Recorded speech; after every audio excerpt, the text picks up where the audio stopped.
ভাইরা আমার, জুমার দিনের কত গুরুত্ব, জুমার দিনের কত ফজিলত। আল্লাহর নবী সাল্লাল্লাহু আলাইহি ওয়াসাল্লাম বলেন, কেউ যদি জুমার দিনে উত্তম ভাবে গোসল বানায়, উত্তম রূপে গোসল করিয়া সুন্দর কাপড় পরিধান করে কেউ যদি মসজিদে হেঁটে হেঁটে অগ্রসর হয়, হেঁটে হেঁটে অগ্রসর হওয়ার পর কেউ যদি মসজিদে প্রথম কাতারে এসে দাঁড়ায়, তো আল্লাহ তাআলা তার আমল নামায় প্রত্যেকটা কদমের বিনিময়ে, যত কদম ফালায়া সেই মসজিদের মধ্যে আসছে, প্রত্যেকটা কদমের বিনিময় আল্লাহ তাআলা তার আমল নামায় 1 বছর রোজা রাখা এবং 1 বছর নামাজ আদায় করার সওয়াব দেয়া দেয়। সুবহানাল্লাহ। প্রত্যেকটা কদমের বিনিময়ে আমল নামায় 1 বছর রোজা, 1 বছরের নামাজের সওয়াব। চিন্তা করেন কত কদম আপনি ফালায়া মসজিদে আসছেন, যত কদম ফালাইছেন প্রত্যেকটা কদমের বিনিময়ে আল্লাহ আমল নামায় সওয়াব দিবেন। বলেন সুবহানাল্লাহ। তাহলে গুরুত্ব আছে না নাই? আছে। জুমার নামাজের কত গুরুত্ব, কত ফজিলত। আল্লাহর নবী সাল্লাল্লাহু আলাইহি ওয়াসাল্লাম এক হাদিসের মধ্যে বর্ণনা করেন, নবী করিম সাল্লাল্লাহু আলাইহি ওয়াসাল্লাম বলেন, কেউ যদি জুমার দিন উত্তম রূপে গোসল করিয়া, জুমার দিন উত্তম রূপে কাপড় পরিধান করিয়া, সুগন্ধি মাখিয়া, ভালো ভালো কাপড় পরিধান করিয়া কেউ যদি মসজিদে হাইটা হাইটা মসজিদে যদি জুমার দিন মসজিদে চলে আসে, আর এসা মেহরাবের বরাবর কেউ যদি বৈশা যায়, কেউ যদি এই সীমানার মধ্যে বৈশা যায়, আগে আগে কিয়ামতের ময়দানে আল্লাহ তাআলা যখন জান্নাতীদেরকে জান্নাতে নিবেন, জান্নাতীদেরকে জান্নাতে নেওয়ার পর একটা পুরস্কার দিবেন, সেটা হলো জান্নাতীদেরকে আল্লাহ তাআলার দিদার লাভ করাবে। বলেন সুবহানাল্লাহ। জান্নাতীদেরকে রবের দিদার লাভ করাবেন।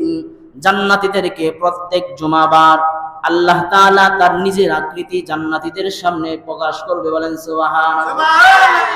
আল্লাহর নবী সাল্লাল্লাহু আলাইহি ওয়াসাল্লাম বলেন, জান্নাতীরা যখন একত্রিত হবেন, আল্লাহ তাআলা জুমার দিন জান্নাতীদেরকে নিজের আকৃতি সূরত দেখাবেন।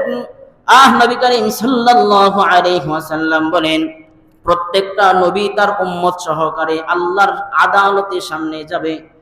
বলে আল্লাহর তত নিকটবর্তী সেই উম্মতরাই হবে যেই সমস্ত উম্মতেরা জুমার দিন মসজিদে প্রথম কাতারে নামাজ পড়েছে, মসজিদে মিম্বার তথা মেহরাবের বরাবর যারা দাঁড়িয়েছে, আল্লাহ তাআলা কিয়ামতের ময়দানে নবীর সাথে ওই মিম্বরের কাছাকাছি বসার তৌফিক দিবে। বলেন সুবহানাল্লাহ।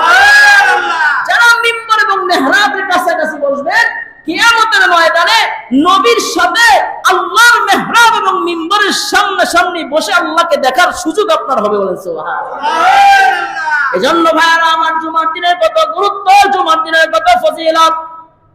আল্লাহ তাআলা সপ্তাহের মধ্যে জুমার দিনকে শ্রেষ্ঠত্ব দিয়েছেন। জুমার দিন হলো শ্রেষ্ঠ একটা দিন। এই জুমার দিনে আল্লাহ তাআলা বলেন, এমন একটা সময় আছে যে সময় বান্দার দোয়া কবুল হয়। বলেন সুবহানাল্লাহ। জুমার দিনের ব্যাপারে আল্লাহর নবী সাল্লাল্লাহু আলাইহি ওয়াসাল্লাম বলেন, জুমার দিনে এমন একটা সময় আছে যে সময়টা বান্দার দোয়া কবুল হয়। বান্দা দোয়া করলে দোয়াটা সাথে সাথে কবুল হয়। উলামায়ে কেরাম কয়েকটা সময় বের করে, এর মধ্যে একটা সময় হলো 2 খুতবার মাঝখানে যে সময়টা থাকে, ওই সময় কেউ যদি মনে মনে দোয়া করে, তো আল্লাহ তাআলা সেই দোয়া ফিরায় দেয় না, কবুল করে নেয়। বলেন সুবহানাল্লাহ। আরেকটা সময় হলো আসর থেকে মাগরিব পর্যন্ত। আসরের পর থেকে মাগরিবের আগ পর্যন্ত কেউ যদি দোয়া করে, আল্লাহ তাআলা তার সেই দোয়াটাও কবুল করে নেয়। বলেন সুবহানাল্লাহ।